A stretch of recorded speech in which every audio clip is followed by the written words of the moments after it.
Hello everyone, my name is Lena and welcome to my channel.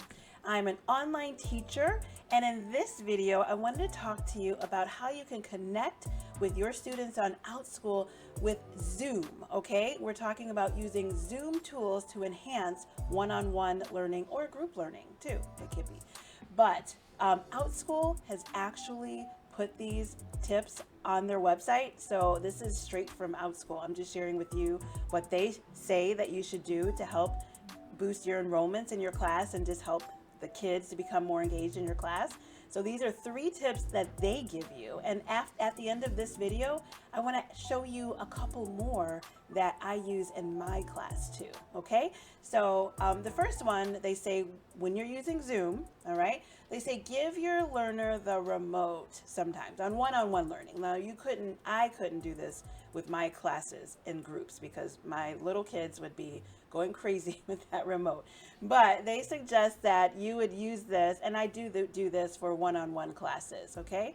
So let them use the remote so that you can play a game with them, or you can let them draw on the board, or other things, okay? So use this remote control feature.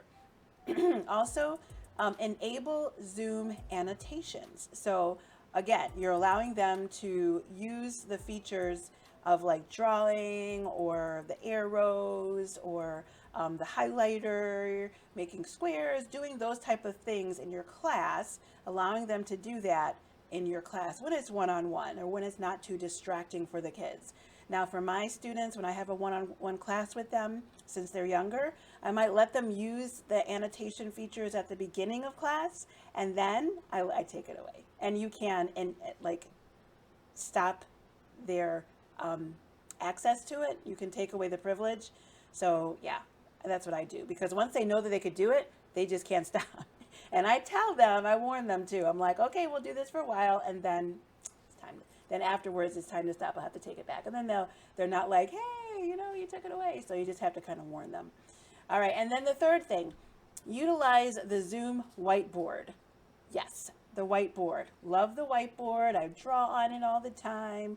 We do word scrambles on it. I type on it. So they want you to use the whiteboard with your Zoom, and this allows you and the student to also work together on something when you're using the whiteboard. So they want you to use those features, but then there are features that they didn't mention. I'm kind of surprised about that.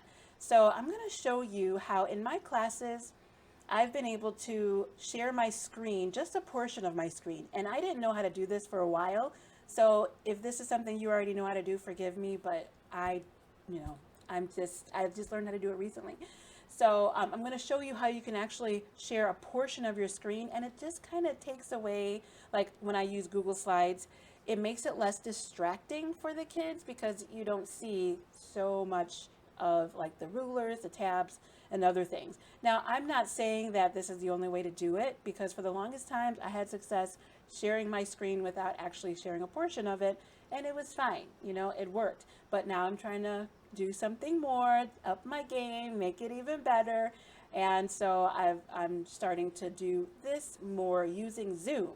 So I'm going to show you how you can do that, okay?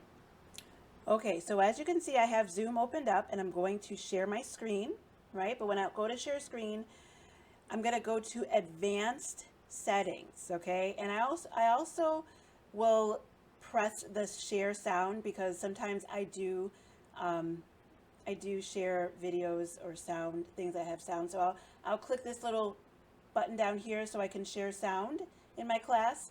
But for this, I just want to show you how to share a portion of your screen. So I'll press on share a portion of your screen. And so this green square is what the students will see.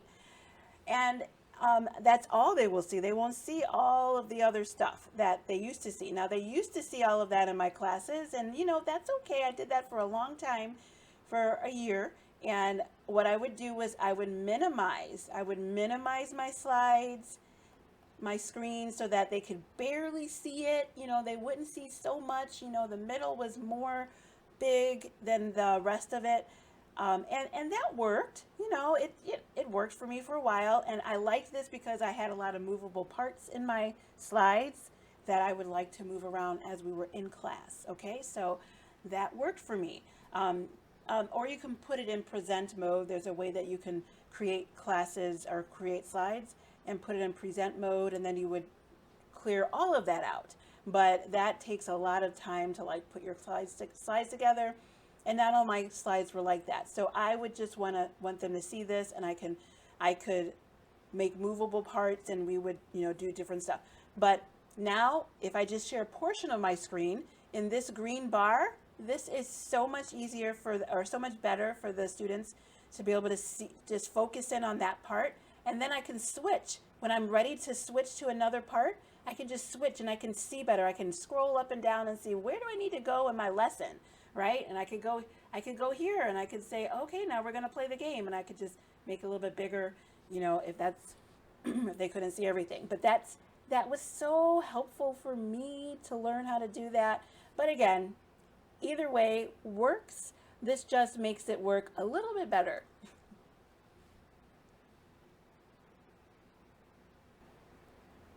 All right, so those were tricks that you can use with Zoom. Those are things that make your classes more engaging with Zoom. But here is a bonus, okay? I'm going to show you what you can do with ManyCam. Actually, this is actually separate from Zoom, but this is part of the training that I offer in my classes, with my online teacher training classes. If you want to try to help make your classes a little bit more engaging with your students, I can help you to actually create a picture where you would look like this in your classes. Okay, so I'm gonna change that so you can actually see what you could look like if you're actually in the screen.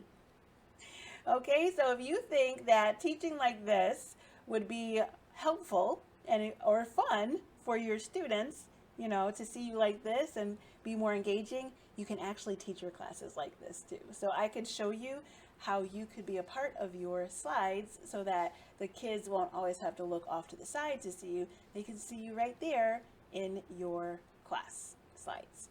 Okay, so I hope that was helpful.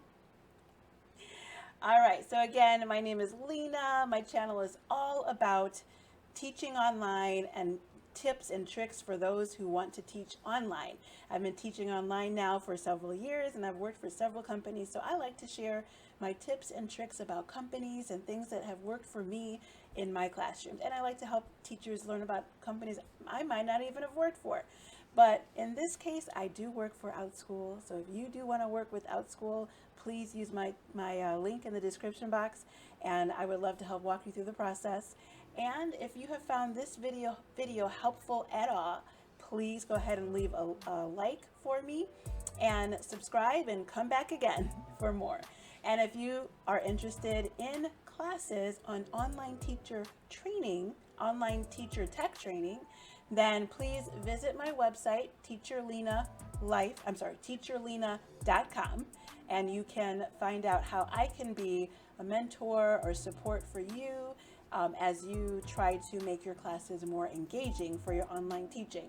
So if you go visit my website, you will find out how I can help you make your classes more engaging. So thanks for watching, everyone, and I will see you in the next video. Bye.